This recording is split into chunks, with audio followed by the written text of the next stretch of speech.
Located in the outskirts of Las Vegas, Area 51, opened in 1955, is a facility located in the heart of the desert of Nevada. It functioned as an aircraft testing department and development facility. During the Cold War, the facility is kept highly classified, protected from unauthorized entry by warning signs, electronic surveillance, and armed guards. It wasn't until 2013 where the CIA declassified documents related to Area 51 and recognized its existence. The whole place is shrouded with mysteries. No one knows what goes on behind the curtains. No one knows what are they working on. No one ever wants to talk about anything from the location. Hey, who knows, maybe that's a secret place where they cook pineapple pizza because pineapple pizza is tasty. There was nothing you can find on the internet. Even the map itself doesn't say anything in full detail. As if it's an entity living on its own dimension. The whole place is completely guarded, filled with security units, sensor equipment, and 24/7 surveillance. But of course, when there's smoke, there's fire. It didn't take too long for the tinfoil idiots to make ridiculous claims. Conspiracy theorists believe aliens, UFO, or information related to them are stored within the facility. And because of that, there are a bunch of movies, documentaries, etc. floating around to make people even more crazy with the place. As if it's some kind of fetish and desire to know more. Enter Matty Roberts, a local resident from Bakersfield, and unfortunately, he too also fell victim to the conspiracy, which leads to June 27, 2019, where he asked Facebook users in a group to band together and raid the site in a search for extraterrestrial life that conspiracy lore claims to be concealed inside. The event was planned to take place in Amargosa Valley from 3 a.m. to 6 a.m. on September 20th, 2019, 5 years ago on this day.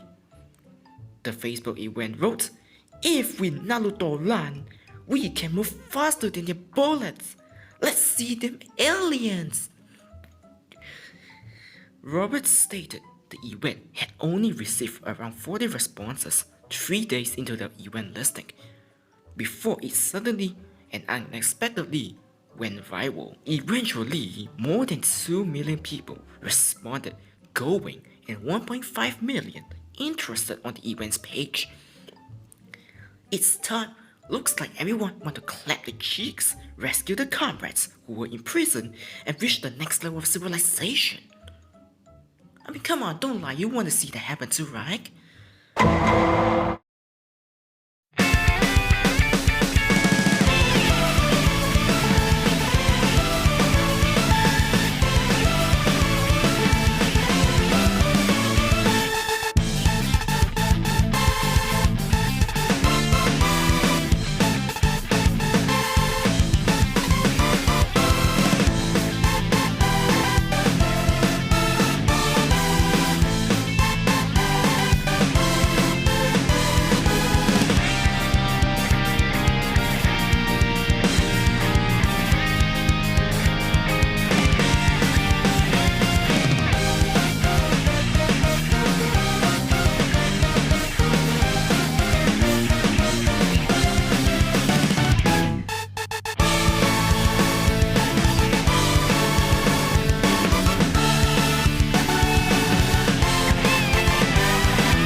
However, when the day comes, it turns out to be just a music festival, And of course, being the place well guarded, no one even able to penetrate through.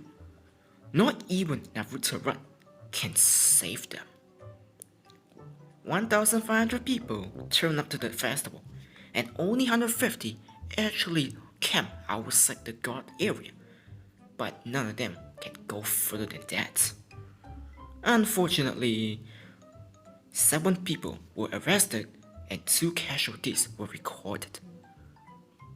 The event only lasted for 96 hours.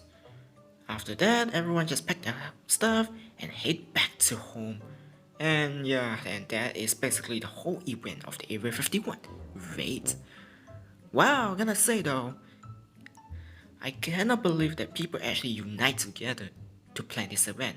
I mean, it would be crazy for everyone to actually appear there, but seeing that people actually have some kind of interest with this event to begin with shows that humanity has been restored to its peak.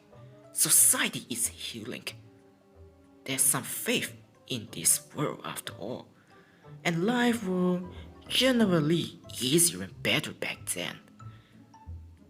Unfortunately, the event was a failure and no one else ever planned this thing ever again.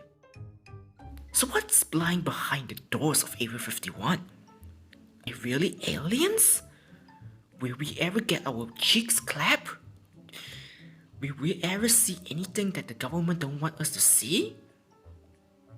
Well, apparently there's someone documented an official report and turned it into a video game and sent it back to the past.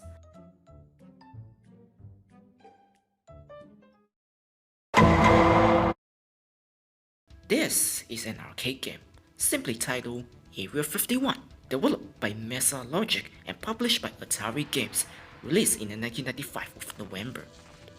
The PlayStation port, as we see here, is released on November of the very next year. Also, I will only be using controller because 1. I don't own a light gun, and 2.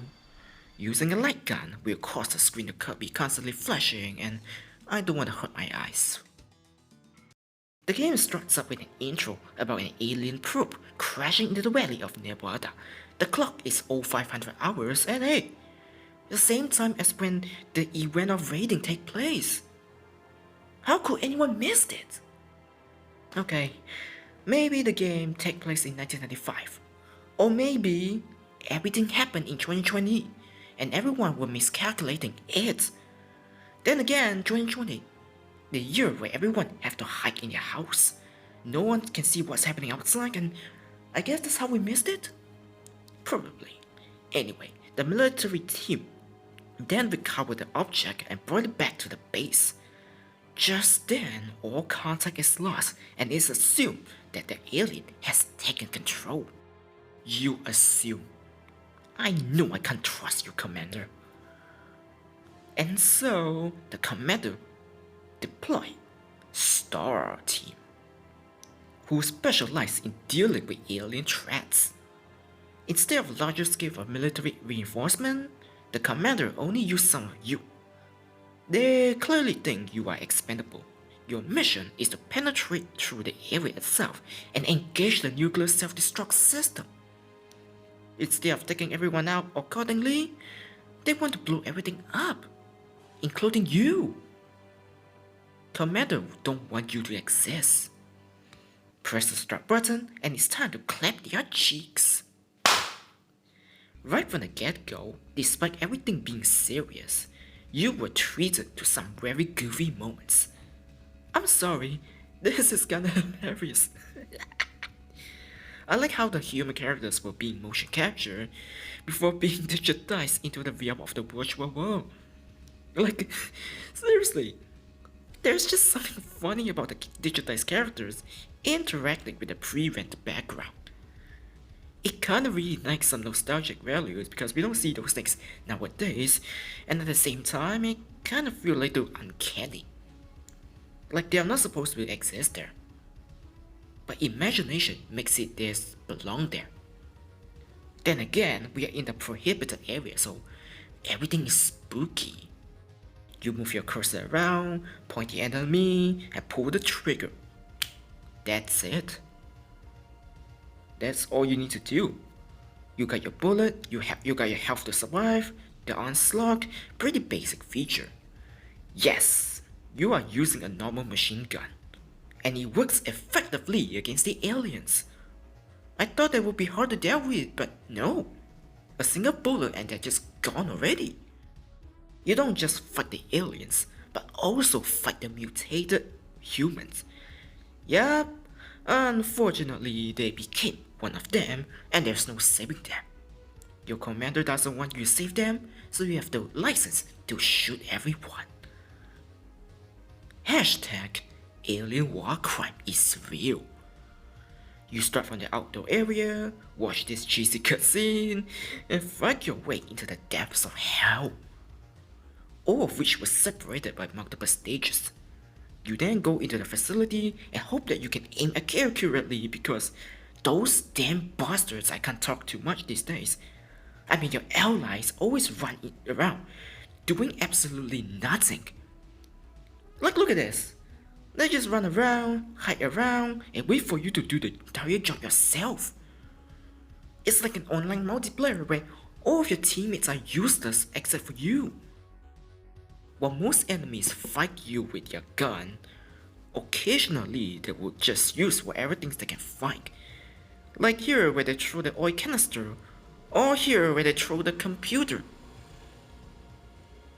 That's not eco-friendly. I think the mutated humans were sick of working the job there and wanted to rebel. Maybe the aliens were answering their calls. Oftentimes, the game will generously throw you a bunch of weapons to help you to decimate the enemy quicker, but be careful though. You lose it if you ever got hit, which is what happened right now. Which reminds me of Virtual Cop. This game is not as fun as Virtual Cop, I tell you. You can also pick up ammo to increase your magazine, pick up grenades to clear the screen, and destroy oil canister which were everywhere. I guess the alien were nice to leave some perks to you, and maybe they are not the bad guy after all. Maybe we are the real bad one. Am I right, Commander? The characters themselves were nicely designed. Whilst the developer used motion capture for the human figures, the aliens? Well, they opted to use stop motion animation. And the result is interesting. The way the alien move is somewhat smooth for its time. The way they move, they pop up from the cover, the way they attack, all looks pretty detailed. And whenever you blow them up, you can still see some body parts exploding. For the most part, you will be moving on foot, but other times you can drive a forklift, a forklift, a car, and even climbing a ladder. Those can be fun but short-lived. Stage 1 and 2 sees you infiltrating the facility, which feels like forever. It's even worse when the entire area inside felt bland. Stage 3 lets you ride a car, but it didn't last long. Stage 4 sees you breaking into the enemy building, where the game starts to become good.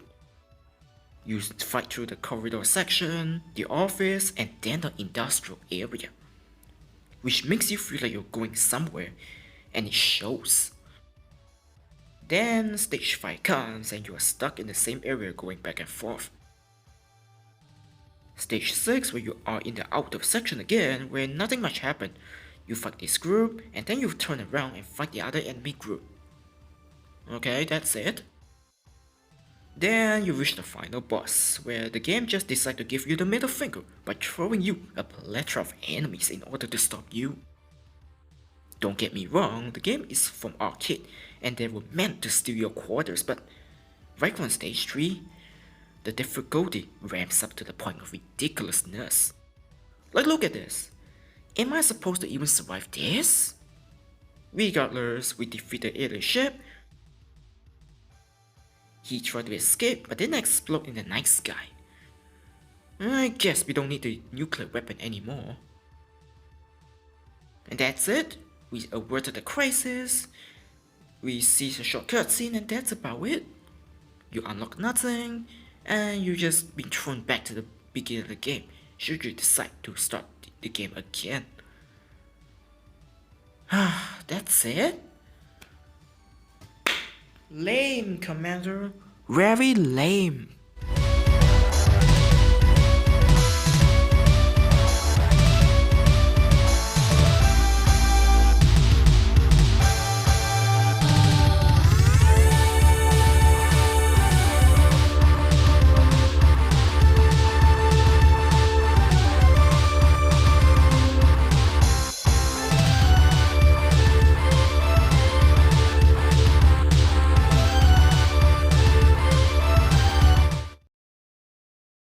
And that's Area 51, the arcade game. A pretty fun arcade shooter from 1995. The unique feature is that they incorporated motion capture for the human characters and the uses of stop motion for the aliens, which are pretty neat. Other than that though, the entire game is average. For a game about Area 51, the secret locations, it failed to live up to the expectation. The background are pretty uninspiring, the music is bare bones, and the gameplay is ordinary. Yes, Area 51 is a complete alien place and no one's supposed to know what is it from the outside. But come on, couldn't the developer use some imagination to it? Like how about just use a secret lab or an underground section or even an alien hive? You know, like what Contra did from Konami? Overall, it's a decent game if you wanna test your light gun, but nothing to write home about. Once you spend 20 minutes, you wouldn't want to touch it again. This wouldn't be the last time we see a game from Atari Games though. They went on to make Maximum Force, basically Area 51 without aliens, and then an actual sequel, Area 51 Psych 4, which improved everything from the gameplay to the cutscene. And guess what? I only know about all of these games while I was recording this. That just shows you how seriously mysterious and quiet that is, the Area of 51. It's so quiet, confidential, so classified that no one will ever know anything. And that's for the better. You just wonder why Formula 1 wants to have a race at Las Vegas. Do you think they're gonna get an F1 car to try to storm into the area next time? Maybe there's a rating coming up in 10 years time, since 2019? That's all I gotta say with this video. If you enjoy what you see, be sure to like, share, and subscribe, and turn the notification bell so that you won't miss a thing. Comment below your opinion on this game. Have you played it? Do you like it? Do you ever heard about the Area 51 raid back in 2019? Let's have a peaceful discussion. Thank you for watching, and well, excuse me while we're prepared for another Naruto run.